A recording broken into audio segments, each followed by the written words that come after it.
Liverpool have done it again. They've beaten their fifth opponent in a row with an extremely late goal. We've got Neil Atkinson on from the Anfield Wrap. We've also got a full review of everything else that happened and a full preview of everything else that's going to happen. It's football, fast, no faff. Let's go Route 1.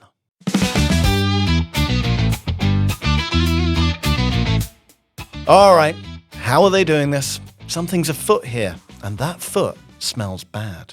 Last night, for the fifth time in a row, Liverpool won a game with an extremely late goal. And look, we, along with everyone else in the known world, made some reference to Fergie time after the Burnley game. But at least Sir Alex Ferguson had the good manners to only pull it out every now and then. And only when it was really important. That magical night in Barcelona. Fair enough. Trailing to Sheffield Wednesday, title on the line, Brian killed by your side, desperate to dance on the pitch. Fine. 5 games in a row, though, including Burnley away. Fergie wouldn't do that. It's Everton that I'm really worried about. It's the Merseyside derby this weekend. It's their time to shine. You know the last game of football I covered for ESPN? It was the Merseyside derby at Anfield 2017. Liverpool had, 390 shots on target. Everton had almost none. Liverpool were 1-0 up. Then Everton scored a late penalty and Sam Allardyce laughed so much he nearly pooped. Jurgen Klopp flipped out in the press conference afterwards. He asked a member of Everton's media team if they were proud of what they'd done. Of course they were. It's Everton. That's what Everton do. James Tarkowski last season. Wayne Clark. Remember Wayne Clark? Back in March of 1988, Liverpool were 29 games unbeaten in the league and looking to break the all-time record at Goodison Park. Now, this is long before Wenger's Invincibles. Everton were the reigning champions, but they'd lost too many games. They were 20 points back in 4th place that day and out of both cups. Their season was over. They had nothing to play for. Clark scored and they beat Liverpool 1-0. This is what they do. But how can they do it when Liverpool are bending the temporal rules of the universe to their own end? Neil Atkinson is from the Anfield Wrap. Neil, the hell is going on? You're not the only one who remembers Wayne Clark, Iain. Listen, what's interesting about Liverpool versus Atletico Madrid is Liverpool actually attack well over the course of the 90 minutes. Liverpool are more than worthy of the win. The expected goals sort of produces what you thought you saw with your eye as you were watching the game at Anfield last night. And Liverpool really did dismantle Atletico Madrid, a good side, over the course of the 90 minutes in terms of how they attacked. That's something which I think hasn't been the case. The Arsenal game was obviously one that was very frustrating in the first half, and Liverpool became the better side in the second half without quite landing the sort of blows you'd like to see. Burnley, in a couple of ways, they were a stout force, but Liverpool managed to find a way in that one.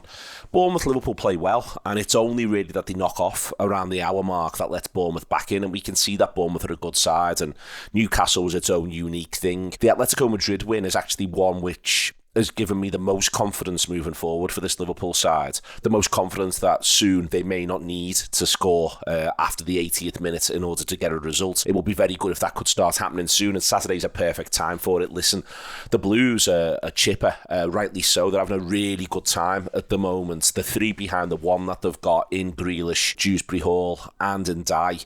To me, they're all lovely footballers, really, really good players with quite a different skill set, and they've shown that they can all link up together so far this season, and they're well supported behind them as well, and you will have a centre forward who will look to batter Liverpool's centre backs to create room for them to play.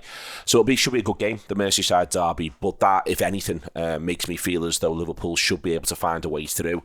This is not an Everton side currently built to turn it into a 90-minute scrap and keep the back door shut firmly on Liverpool. They need to come and play a little bit of football, and if they do that, then I'm optimistic Liverpool can pick them off. Listen, it's a derby, anything can happen, and that also includes another Liverpool late winner, but let it include an Everton late winner as well. It should be a very, very good game indeed. What I would be concerned about if I was the rest of the Premier League is that Liverpool against Atletico Madrid looked as though they might just beginning to pair. Check out the Anfield Wrap for all your Liverpool content. There's a link in the episode description. Elsewhere in the Champions League, PSG started the clock on Ivan Juric's next sacking by battering Atalanta 4-0. Kavica Kvaratskhelia mazy run and brutal finish, the pick of the action there. Bayern Munich versus Chelsea turned out to be surprisingly enjoyable for Thomas Tuchel, considering it was a contest between two clubs that have both recently sacked him. Not only did England captain Harry Kane score his 10th and 11th goals of the season, it's still September, but Cole Palmer looked himself again with a stunning breakaway goal. Bayern, however, ended up 3-1 winners to claim the lineal Gianni Bowl. Paphos FC have their first Champions League point, and boy did they earn it. Down to 10 men from the 25th minute away to Olympiacos, they went full Gandalf. You shall not pass! And they limited their opponents to just 4 shots on target, with double that number blocked. Outstanding. After the Thuram family reunion during Saturday's Derby d'Italia, we asked how many Thurams is too many Thurams. Well, 1 was more than enough for Ajax last night. Marcus scored twice in Amsterdam to give Inter a 2-0 win. And elsewhere, Slavia Prague threw away a 2-0 lead to draw 2-2 with Bodo/Glimt. Talking of throwing away 2-0 leads, Ange Postecoglou had a terrible second game in charge of Nottingham Forest. They were knocked out of the Carabao Cup by Swansea. Igor Jesus had given Forest a 2-0 lead with 2 very well-worked goals before 93rd and 97th minute strikes gave Swansea a 3-2 win.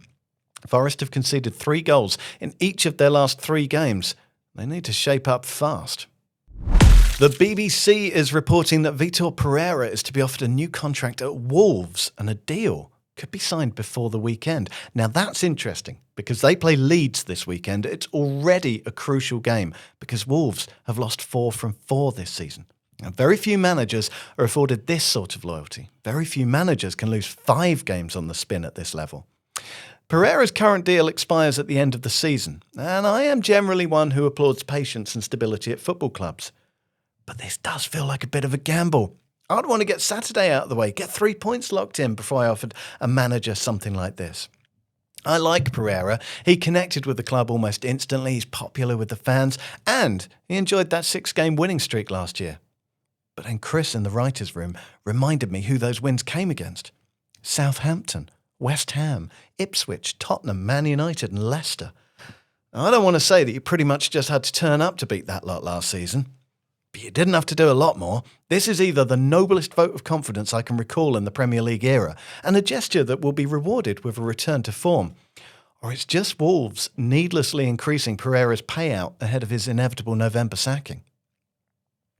From one in-demand Portuguese manager to another, we told you yesterday of Benfica's strong interest in Jose Mourinho. Well, today, a 2-year deal has been agreed. That gives Mourinho 3 league games to prepare for the nostalgia/vengeance double bill of Chelsea and Porto away. Great news for fans of pettiness, bitterness and egotistical hand signals from the sidelines. And finally, news that Real Madrid's Trent Alexander-Arnold could be sidelined for as long as 6 weeks with the hamstring injury that forced him out of Tuesday's win over Marseille. If that timeline's correct, Alexander-Arnold will just miss his first Clásico, but he will be back in time for a return to a hostile Anfield in the Champions League. Or to put that differently, Trent Alexander-Arnold could be sidelined for as long as 7 weeks with a hamstring injury. Looking ahead to tonight's Champions League fixtures, we've got the Bobby Robson Clásico at St James's Park as Newcastle welcome Barcelona. If Nick Voltemade has been practicing his Faustino Asprilla impression, now would be the perfect time to reveal it. Newcastle's other Tino, Livramento, will doubtless be delighted to learn Lamine Yamal will miss the game with injury. Kevin De Bruyne will make a swift return to the Etihad as Serie A topping Napoli face Manchester City. He'll be delighted, I'm sure, to catch up with so many old friends. New teammate and United loanee Rasmus Højlund will just pray that it's not a trap and he'll still be allowed to return to Naples once this is all over. Speaking of returning Danes, Kasper Holmund will be immediately reacquainted with his old stomping ground as he takes Bayer Leverkusen to Copenhagen, while Celtic conquerors Kairat Almaty get a shot at a second green and white scalp in succession. They face Sporting in Lisbon.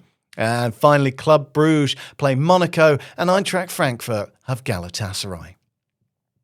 That was Route 1. It was Football Fast, no faff, and it's here every day at about 4 p.m. now because Dino is on fire. If you like it, give it a follow, and if you really like it, give it a review. I've been Iain Macintosh. Your audio producer was Helena Fremantle. Your video editor was Deane Thrussell. Your video producer was Shaun Nickless. Chris Smith was in the writer's room, and Lola, Katz, Roberts and Sophie Manners were on website and social.